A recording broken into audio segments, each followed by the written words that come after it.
iskuulka hoose dhexe xaawo oo ah iskuul wax lagu baro caruurta agoonta iyo kuwa danyarta ee aan awoodin qarashiyaadka waxbarasho ama fiiga isla markaana in badan aanu ka baahinay telefishinka caalamiga ee Kalsan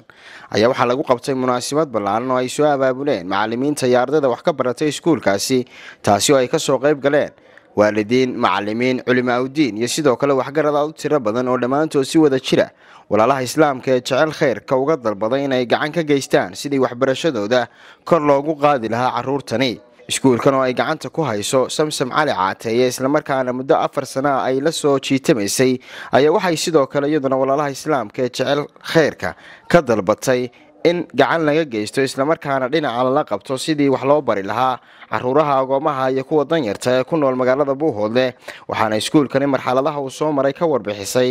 macallin Caasha Xallo oo ah maamulaha iskuulkaasi waxaan uga mahadnaqayaa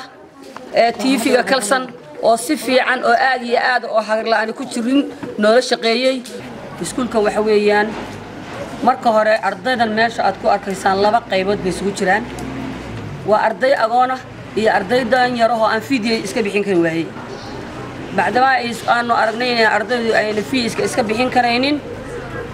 waxaanu damacnay in aanu waxbarashadoodii aanu kafaalo qaadano oo aanu gaarsiino ilaa iyo hadii ilaahayna la qabtay ilaa iyo heer jaamacadeed ay gaariyaan aanu gacanta ku hayno oo aanu waxbarashadooda kor u qaadno marka waxa weeye iskuulkan magaciisa waxa la yiraahdaa dugsiga danyarta iyo agoomaha xaawo Buuhoodle maxay ardadan waa artaa siday yihiin markii hore ardadan warbixino hore ayaanu ka soo dhiibnay waxa ay ardadani waxa la bilaabay 2012 waxa weeyaan waxaanu ku bilownay arday 20 gabdhood oo kaliya ayaanu markii hore ku bilownay waxaanu ku bilownay markii hore dugsiga Darwiish oo maxay uu nasiiyay gudoomiyaha waxbarashada oo aan marka hore salka ardada ugu dhignay imikana waxaan u kareynay hoygan oo wuxuu noqday iskuul madax bannaan marka waxaan idin sheegaynaa in iskuulkani uu u baahan yahay in wax lala qabto ardadan waxaan kala u mahadnaqayaa dadkayga caalamka ee Kalsan TV gaar ahaan Cabdisaad Jaamac oo nagala qayb qaatay halkan aan joogno waa iskuulka Xaawo Primary School waxaan ka codsanaynaa dadka muslimiinta ah in hawlaha yar iyo dadka ardayda ay agoomaha iyo danyarta inay soo caawiyaan وعلى آله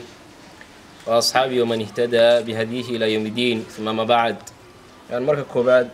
waxaan salaamayaa bulshada halkan isugu dhinaca kale waxaa halkaasi ka hadlay Sheekh Awil iyo gudoomiyaha jaamacadda Bariga Afrika Dr. Cabdishaafi Axmed Cali iyagoona si wada jira walaalaha islaamka uga dalbaday in laga soo farxiyo caruurtan isugu jirta agoonta iyo danyar aan ciyaalka agoonta iyo danyarta inuu gacan qabto oo uu ka kabo dhinaca waxbarashada oo gacan ka siiyo ayuu aasaasan yahay waa iskuul hadafkiisa iyo arrimihii loo aasaasay ku guuleystay iskuulkan waxaan u mahadcelinaynaa mahadda alle subxaanahu wa tacaala ka bacdi aasaasay iskuulkan oo qoyska reer Cali Caateeye ay ugu horeyso Samsam Cali Caateeye oo ah gabadh aad loogu yaqaano wax qabadka bulshada waxyaabo badan oo horena ay aasaastay ilaa hadda ay jiraan dad ay soo xidhay oo badan oo ay waxbarashada ka bixisay daraadeed waxaan ku celinayaa mar labaad iskuulka Xaawo School aan ugu baaqaynaa $1 ee la isugu daro wax weyn buu tarayaa $10 waa wax weyn 100 ka sii badan qof waliba waxa uu heli karo inuu Ilaahay horti geysto oo iskuulkaas ku caawiyo aad iyo aad baynu ugu dardaarmaynaa ilaahi tabaaraka wa tacaala kitaabka quraanka iyo sunnada nabiga bushaarad farabadan ba ku soo arooray nabigu salawaatu rabbi wa salaamu alayhi isagoo tilmaamaya fadliga uu leeyahay ruuxa ilma agoona kafaala qaada ama noloshiisa ama waxbarashadiisa ama qaybaha kala duwan ee nolosha nabigu wuxuu yiri salawaatu rabbi wa salaamu alayhi kaafilul yatiimi ana wa huwa kaatayni fil janna ruuxa ilmaha agoonka kafaala qaada mas'uuliyadiisa qaada iyo anigu nebi maxamed jannada waxaan ku noqonaynaa sidaas oo kale nabigu fartan murdisada iyo ku xigta oo fardhaxada wuxuu yiri sidaas oo kale aanu jannada ku noqonaynaa waxa bushaaro weyn horta cidii iskuulkan ka shaqaysay aynu waxbarashada bilowno agoonta iyo dadka deegaanka goobta la fadhiyana sidii ay u kaalmayn kulligeed sidii Dr. Cabdishaafi uu sheegay halka doolar haddaynu isu tagno inteenna min hal doolar bixinno lacag badan bay noqonaysaa ninkii ka badan ku darsadaana waa wax u furan waxaan codsaynaa dadkii in la gacan qabto halkaa fadhiya